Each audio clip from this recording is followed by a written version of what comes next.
पाकिस्तान ने कल का मैच जीत लिया और सीरीज भी जीत ली अगेंस्ट साउथ अफ्रीका, लेकिन एक इंसिडेंट हुआ जिसके अंदर क्लासन और रिजवान आपस में बात करते हुए दिखे गुस्से के अंदर।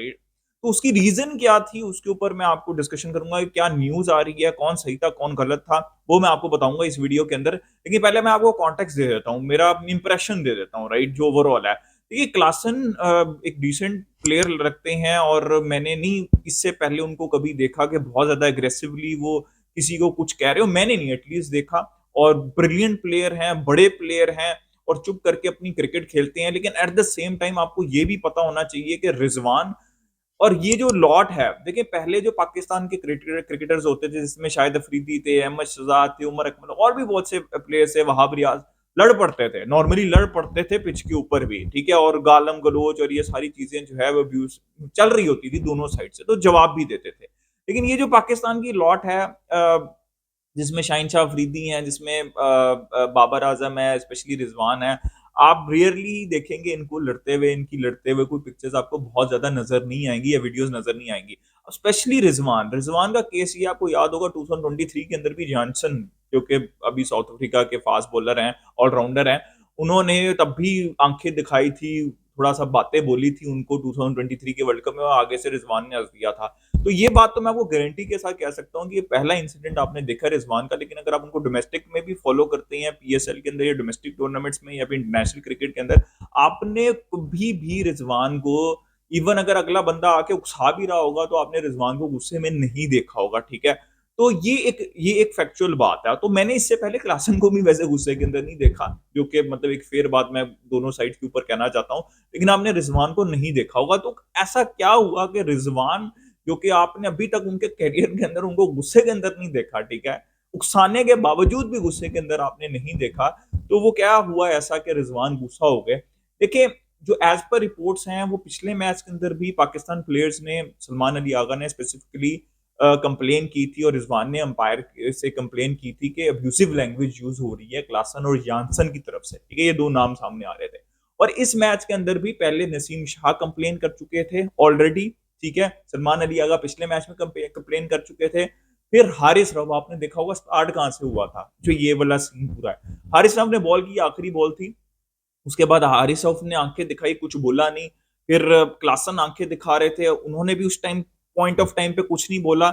लेकिन उसके बाद जैसे ही वो करीब गए हारिस रऊफ की, स्टार्टेड टू से समथिंग, ये वीडियो के ऊपर आप देख सकते हैं, ठीक है, उन्होंने कुछ बोला।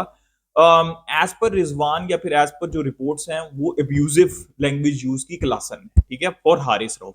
अगर आप वीडियो को देखें तो उसके अंदर रिजवान को, मतलब वो जब वो हारिस रऊफ को बोल रहे हैं और उसके बाद अंपायर जा रहे हैं क्लासन के पास और उनको कह रहे हैं, अगर आप वीडियो देखें तो उसके अंदर उनको कह रहे हैं कि भाई ठंडे हो जा, अपना आप गेम खेलो, कैरी ऑन करो, ठीक है। रिजवान के कुछ करने से पहले अंपायर उनको ये कह रहे हैं।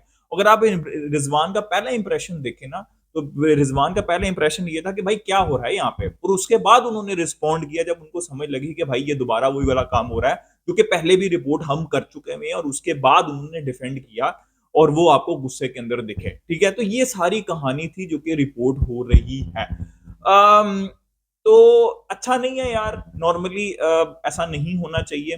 बट मेरा ये ख्याल है, और आई थिंक रिजवान जो एज पर रिपोर्ट्स जो आ रही हैं, वो ये मैसेज आ रहा है कि रिजवान का अपनी टीम को ये मतलब मैसेज है कि भाई हम बिल्कुल भी किसी किस्म की इस तरह की चीज इनिशिएट नहीं करेंगे। लेकिन अगर कोई कर रहा है तो आपने जवाब अब देना है, ठीक है, तो जवाब देना भी चाहिए। जैसे आपको ऑस्ट्रेलिया और इंडिया की सीरीज में दिख रहा है कि भाई स्लेजिंग चल रही है, सब कुछ चल रहा है, देखिए स्लेजिंग ठीक होती है, एक एक बाउंड्री के अंदर रह के ना बातें ठीक होती हैं, लेकिन अब्यूज नहीं होना चाहिए। मैं अभी भी ये मानता हूँ कि अब्यूज नहीं होना चाहिए, स्लेजिंग इज फाइन, और एक रिस्पेक्ट होनी चाहिए। इवन अगर आप किसी को आउट भी करते हैं तो उसके अंदर भी एक रिस्पेक्ट होनी चाहिए कि आप अपनी सेलिब्रेशन करें, और स्पेशली और अप्रिसिएशन भी होनी चाहिए, रिस्पेक्ट भी होनी चाहिए, अप्रिसिएशन होनी चाहिए दोनों साइड से, ठीक है।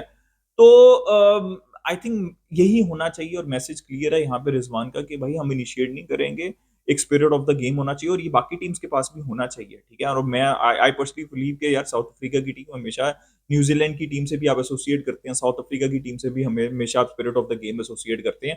तो ये कि इंसिडेंट हो गया और ये नहीं होना चाहिए, अब्यूजिव लैंग्वेज यूज नहीं होनी चाहिए, चाहे वो पाकिस्तान कर रहा है चाहे वो साउथ अफ्रीका कर रहा है। लेकिन ये मेन कहानी थी सारी लड़ाई के पीछे, क्योंकि इतनी बड़ी लड़ाई नहीं है, लेकिन आपको पता है सोशल मीडिया के ऊपर लड़ाई ज्यादा चलती है। तो मैंने कहा मैं आपको क्लैरिफिकेशन दे दूं कि भाई ये सारा सीन रिपोर्ट हो रहा है, ठीक है, ये रिपोर्ट हो रहा है। अभी रिजवान ने आके फुली ऑन तो नहीं ये बात बोली या फिर क्लासन ने नहीं बोली, लेकिन ये चीज रिपोर्ट हो रही है। और आप ये चीज सेंस भी बनाती है, बिकॉज अगर आप जाके वीडियो देखें तो इसी कॉन्टेक्स्ट के अंदर सारी चीजें हुई हैं। तो खैर ऐसा नहीं होना चाहिए। होपफुली अगले मैच में अच्छा माहौल होगा। अपना ओपिनियन दिएगा रिगार्डिंग आपको क्या लगता है, कौन सही है कौन गलत है, in the comment section. Like कर दिएगा, सब्सक्राइब कर दिए, मिलते हैं नेक्स्ट वीडियो में। Take care.